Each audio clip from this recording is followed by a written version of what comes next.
Hello everyone, welcome all of you, and this is the platform of Antigua Senior Secondary School Khairkar, class 9th and 10th RBSC and CBSE on the pattern of NCERT, subject English, topic tense, okay. और part first है यानी कि video first है इस topic का, और आज हम जो है टेंस के बारे में डिस्कस करने वाले हैं। Okay, let's we will know about the topic tense. और इससे पहले हमने सब्जेक्ट को कॉनकोड के बारे में उसके कुछ रूल जो है रूल्स जो डिस्कस किए थे, और डेफिनेट आपको वो रूल समझ में भी आए होंगे। तो आज हम बात करने वाले हैं टेंस के बारे में, और टेंस और एसपीसी का जो टॉपिक है यानी कि सब्जेक्ट और कॉनकोड का जो टॉपिक है वो लगभग कहीं ना कहीं अपने आप को रिलेट करते हैं एक दूसरे से, ठीक है। और इन दोनों के क्वेश्चन जो है वो मिक्स के अंदर भी आते हैं, यानी कि एक ही क्वेश्चन में टेंस और सब्जेक्ट और कॉनकोड का क्वेश्चन जो है पूछ लिया जाता है। और बेसिकली हम बात करें तो सब्जेक्ट और कॉनकोड जो होता है वो अपने आप में टेंस का ही एक पार्ट होता है, वो उससे अलग नहीं होता, ठीक है। केवल डिफरेंस ये है कि वो नंबर बेस भी चलता है, यानी कि नंबर बेस को या कह सकते हैं कि सिंगुलर और प्लूरल के ऊपर ज़्यादा एम्फेसिस करता है, ज़्यादा इंपॉर्टेंस देता है। और टेंस के क्राइटेरिया में हम वर्ब के टेंस के ऊपर प्रॉपर ध्यान देते हैं, जो हम टाइप के अकॉर्डिंग यूज करते हैं, ठीक है। तो टेंस सबसे पहले होता क्या है, यानी कि टेंस किसे कहा जाता है। तो टेंस जो होता है वो एक तरीके से कह सकते हैं टाइम होता है। क्या होता है? टाइम। ये परफेक्टली भी हम ये नहीं कह सकते कि tense is equal to time. हम कह सकते हैं कि एक लंबे टाइम का एक जो पीरियड होता है वो टेंस होता है, यानी कि एक लॉन्ग टाइम जो होता है, एक लंबा पीरियड जो होता है, ठीक है। तो उस लंबे टाइम के समय को हम क्या कहते हैं? टेंस कहते हैं, ठीक है। इस बात से आप समझ सकते हैं। और टेंस किसको बताता है? ध्यान रखें, टेंस जो है उस टाइम के दौरान, उस टाइम में क्या एक्शन हुआ, ठीक है, टाइम और एक्शन। तो ध्यान रखना, टेंस के अंदर टाइम और एक्शन दोनों ही चीजें होती हैं। क्या होती है? टाइम और एक्शन दोनों ही चीजें होती हैं। बात समझ में आ रही है आपको? क्लियर? तो टाइम और एक्शन दोनों ही चीजें होती हैं कि उस टाइम के अकॉर्डिंग किस तरीके का एक्शन हुआ है, और जो एक्शन उस टाइम में हुआ है वो टाइम पीरियड क्या होता है? टेंस होता है। अब टेंस जो है, जैसे बात करें, जैसे टाइम की हमने बात की, ठीक है, और उस टाइम के अंदर जो एक्शन हुआ, एक्शन का मतलब हम समझ सकते हैं वर्ब। किससे समझ सकते हैं? वर्ब से।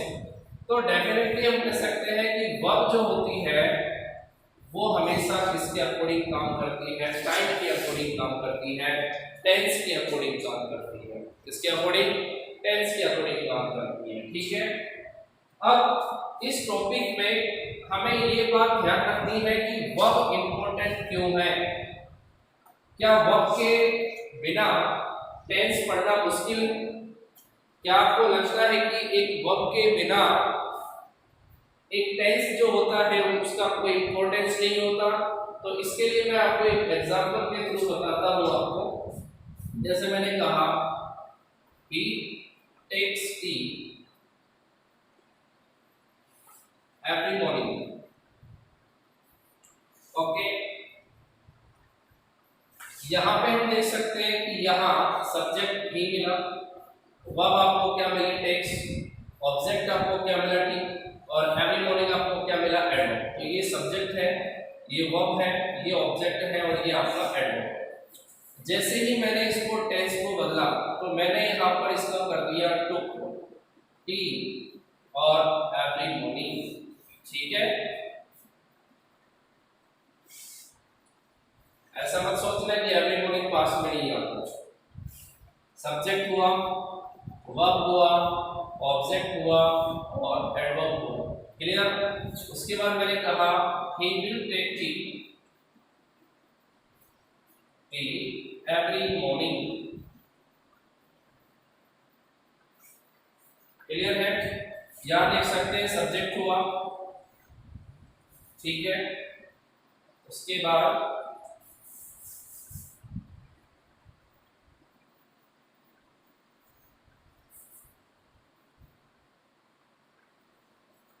उसके बाद देख सकते हैं ऑब्जेक्ट हुआ, उसके बाद एडवर्ब हुआ, ठीक है, तो वर्ब ऑब्जेक्ट ऑफ एडवर्ब। अब जैसे हम बात कर रहे थे कि क्या वर्ब जो होता है वो टेंस पर डिपेंड करता है, क्या बाकी की चीजें टेंस से कंट्रोलेबल नहीं है, तो देख सकते हैं यहाँ पर ही है, यहाँ पर ही है और यहाँ पर ही है कि नहीं। लेकिन फिर भी मैं ये कहूँगा ये प्रेजेंट में है, ये पास्ट में है और ये फ्यूचर में है कि नहीं, ठीक है। यहाँ पे आगे देखिए, जैसे ही मैंने यहाँ पे सब्जेक्ट की बात की, तीनों ही सेम है, इससे हमारे टेंस पर कोई फर्क नहीं पड़ा, यानी कि कोई डिफरेंस नहीं आया टेंस में। लेकिन अब हम बात करें, जैसे टेक्स्ट की बात की, यहाँ पर टुक है और यहाँ पर विल टेक है, वर्ब है तीनों में। यहाँ पे टेक्स्ट है लेकिन वर्ब चेंज हुई, ऐसे ही हमारा टेंस चेंज हो गया पास्ट में। यहाँ से वर्ब चेंज हुई, वैसे ही हमारा टेंस चेंज हो गया फ्यूचर में, ठीक है। इसका मतलब वर्ब जो है वो टेंस के लिए क्या है, रिस्पॉन्सिबल है। आगे हम देखते हैं ऑब्जेक्ट की बात करते हैं, जैसे टी मिलाया, यहाँ हमने टी की बात की, यहाँ टी की बात की, तीनों ही टी ऑब्जेक्ट का रोल प्ले कर रहे हैं। इन तीनों ही सेंटेंस के अंदर हमने टी को देखा, तीनों में सेम है, इसका मतलब टेंस का कोई फर्क ऑब्जेक्ट के लिए नहीं पड़ता, ठीक है। अब यहाँ पर देख सकते हैं एवरी मॉर्निंग, एडवर्ब देख सकते हैं एडवर्ब, ठीक है।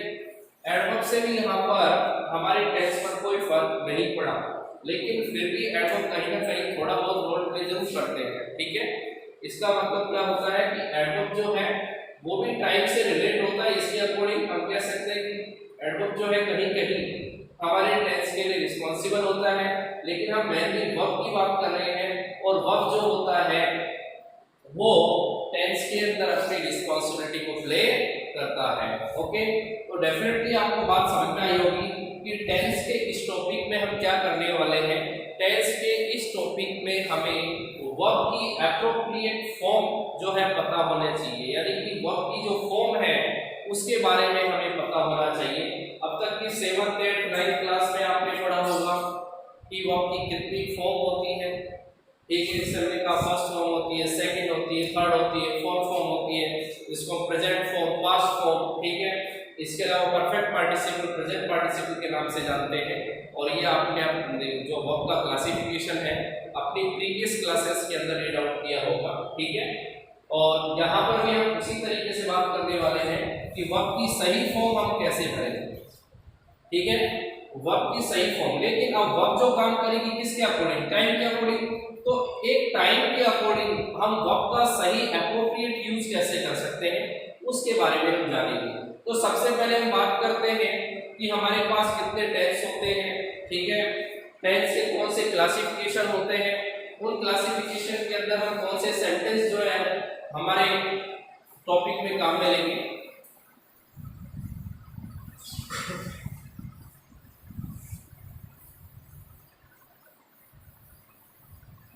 तो बेसिक में भी हम बात करें तो टेंस जो होता है, ठीक है, तो मैंने क्या कहा, टेंस को हम एक लॉन्ग पीरियड के बेस पर 3 पार्ट में डिवाइड करते हैं, ठीक है। अब ध्यान देना, जो फिलहाल टाइम है हमारे पास वो प्रेजेंट होता है। कौन सा होता है, प्रेजेंट। जो टाइम जा चुका है, यानी कि अब से पहले की जितनी भी घटनाएं थी, जितने भी इवेंट्स थे, जितने भी इंसिडेंट थे जो हो चुके हैं वो सब पास्ट में है।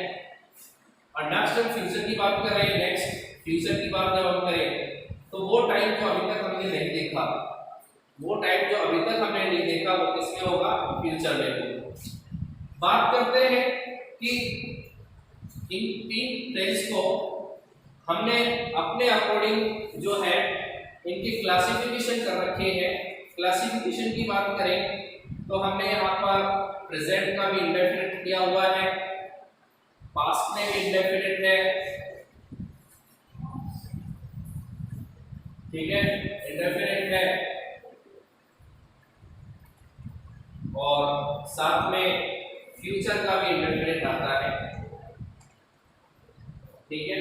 इस तरीके से हमने कह दिया कि इसका एक पार्ट हो गया इंडेफिनिट। सेकंड पार्ट की बात करें तो कंटिन्यूअस,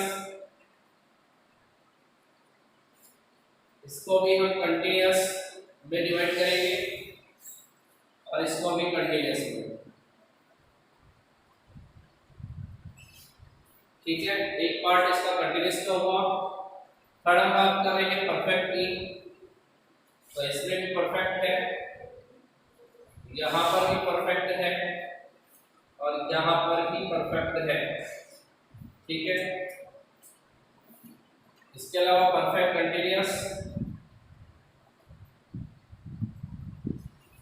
ये भी परफेक्ट कंटिन्यूअस और यहाँ पर भी परफेक्ट कंटिन्यूअस। ओके, तो इस तरीके से हमने तीनों ही टेंसों को अपने चार चार भागों में यानी कि 4 पार्ट्स में डिवाइड कर दिया है, आप देख सकते हैं। ठीक है, किया है कि नहीं किया?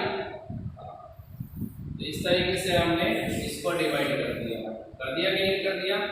इस तरीके से यहाँ पर इसके 4 पार्ट्स हो गए। तो ये तो इसके क्लासिफिकेशन थे। अगर इसके सब क्लासिफिकेशन की बात करें, सब क्लासिफिकेशन का मेरा मीनिंग है कि अगर हम बात करें कि इंडेफिनिट, कंटीन्यूअस, परफेक्ट और परफेक्ट कंटीन्यूअस जो है, इनमें हम जब सेंटेंस का यूज करते हैं, इसका यूज करते हैं, सेंटेंस का यूज करते हैं, तो हम कौन कौन से सेंटेंस इसमें काम में लेंगे? तो ध्यान रखिए, जहां पर हमें सेंटेंस के केवल दो ही यूज यानी कि दो ही टाइप के सेंटेंस यूज में लेने पड़ते हैं। 2 टाइप्स ऑफ सेंटेंस, यानी कि हम कह सकते हैं 2 टाइप्स। फर्स्ट टाइप कौन सा होता है? फर्स्ट टाइप होता है असर्टिव का। कौन सा होता है? असर्टिव। और असर्टिव के ही दोनों टाइप्स हम पढ़ते हैं। ए और बी की हम बात करें, इसका मतलब हुआ अफर्मेटिव, यानी कि सकारात्मक वाक्य इसको बोल देते हैं, आप इसी वाले समझ सकते हैं डिविडेंड से, अफर्मेटिव। और सेकंड जो होता है वो होता है इसी का नेगेटिव। ठीक है, तो सकारात्मक या नकारात्मकता के आधार पर अफर्मेटिव और नेगेटिव। और सेकंड जो सेंटेंस हम काम में लेते हैं वो काम में लेते हैं हम इंटेरोगेटिव। कौन सा सेंटेंस काम में लेते हैं? इंटेरोगेटिव सेंटेंस काम में लेते हैं। और इसके भी हम अगर बात करें, इसको हम थर्ड और फोर्थ पार्ट में बांट देते हैं CUTF के अकॉर्डिंग। तो यहाँ पर इंटेरोगेटिव, ठीक है, और इसमें नेगेटिव को मिक्स ऑन कर दें तो इंटेरोगेटिव नेगेटिव हो जाता है। तो इस तरीके से हम बात करें तो मेनली हमारे पास 2 टाइप्स ऑफ सेंटेंस जो है यूज में होते हैं, और इन्हीं की क्लासिफिकेशन के बेस पर हम कह सकते हैं इनका हमने क्लासिफिकेशन किया अफर्मेटिव, नेगेटिव, इंटेरोगेटिव और इंटेरोगेटिव नेगेटिव के बेस पर। ओके, तो इस तरीके से हम कह सकते हैं कि यहाँ पर हमने सेंटेंस के मेनली 2 टाइप्स की बताई है, और इन्हीं की क्लासिफिकेशन के बेस पर हम अफर्मेटिव, नेगेटिव, इंटेरोगेटिव और इंटरमीडिएट नेगेटिव को रीड आउट करते हैं। ओके, तो इन्हीं के बेस पर चलेगा।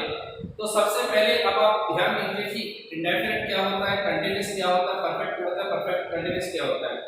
इंडेफिनिट का मतलब होता है जितने भी जनरल वर्क होते हैं, ठीक है, जितने भी सामान्य काम होते हैं, ठीक है, जनरल वर्क जो हम रेगुलर वे में काम में लेते हैं उसको इसमें हमने इंडेफिनिट, जो रेगुलर वे में हम यानी कि बार बार दोहराने के साथ, बार बार रिपीट के साथ करते रहते हैं।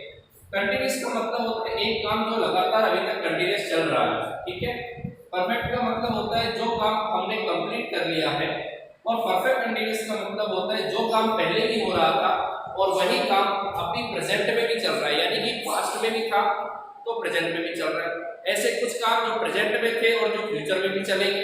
ठीक है, ऐसे काम यानी कि जो 2 टेंस को कवर कर रहे हैं, ऐसे यानी कि कह सकते हैं कि ऐसे सेंटेंस तो जो 2 टेंस को कवर कर ले, तो 2 टेंस को कवर करने वाले परफेक्ट कंटीन्यूअस के अंदर ही आते हैं। ओके, तो अब हम नेक्स्ट बात करते हैं वर्ब की क्लासिफिकेशन की टेंस के बेस पर। ठीक है, तो टेंस के बेस पर हम वर्ब को डिवाइड करेंगे। तो सबसे पहले यहाँ पर हम एक टेबल प्रिपेयर कर लेते हैं टेंस के लिए।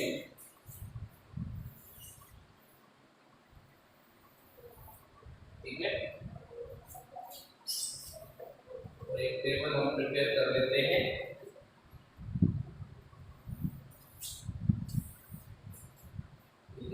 पर हमने टेबल्स बनाई। ओके, यहाँ पर आपको पता है एक टेंस हमने नोट किया प्रेजेंट का,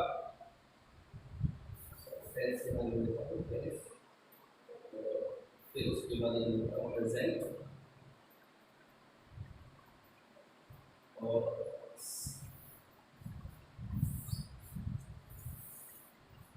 उसके नेक्स्ट हम बात करेंगे पास्ट की। ओके,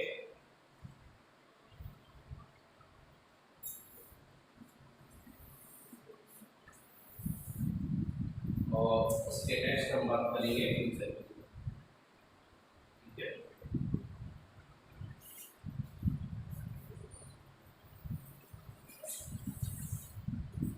तो इस तरीके से हमने टेबल प्रिपेयर की।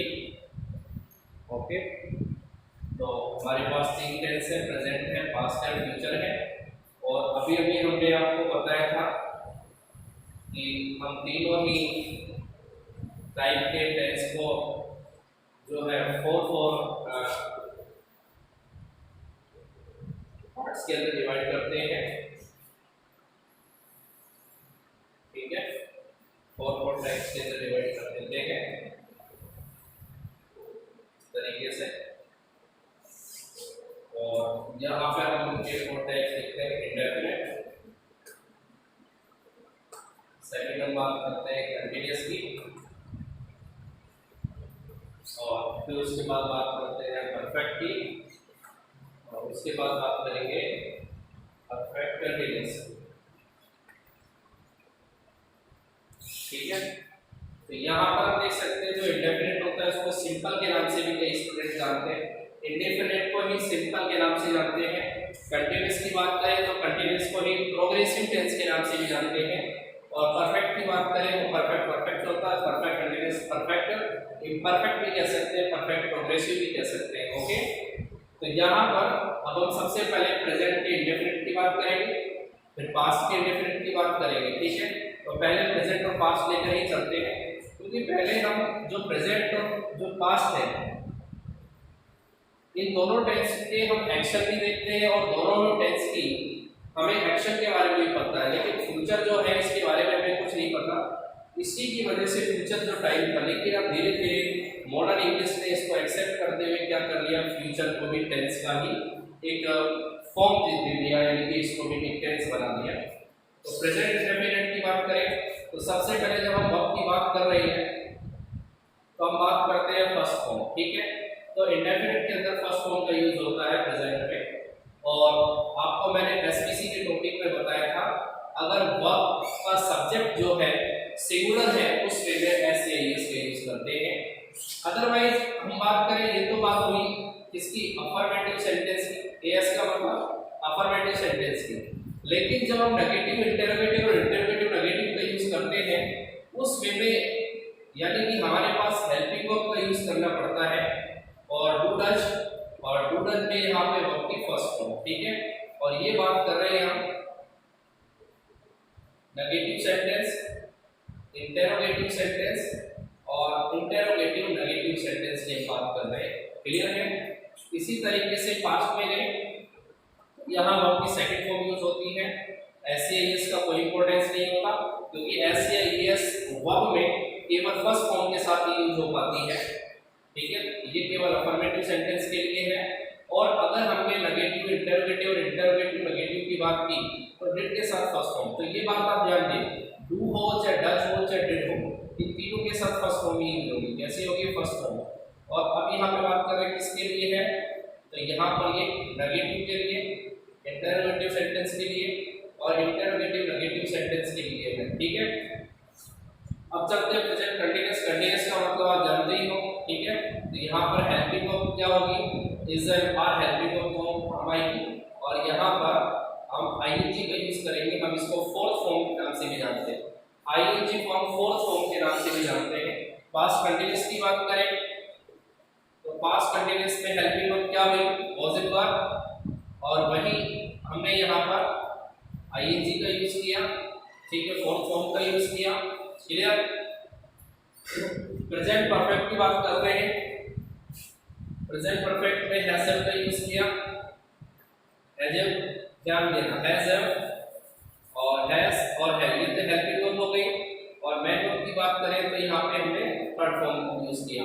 और हैज हैव में मैंने आपको पहले ही एसपीसी के टॉपिक में पूरा पढ़ा दिया है कि हैज अपने आप में सिंगुलर है, प्लूरल है, और किन सब्जेक्ट के साथ किस हेल्पिंग वर्ब का यूज होगा ये भी मैंने आपको सब्जेक्ट और कॉन्टेक्स्ट के टॉपिक में पढ़ा दिया है। परफेक्ट, अब यहाँ पे पास्ट परफेक्ट की बात करें तो यहाँ पर हेल्पिंग वर्ब हेड होगी, या दूसरा कोई ऑप्शन नहीं है, इसलिए हमेशा हेड का यूज करना पड़ेगा। ये मैंने आपको एसपीसी के टॉपिक में बताया था।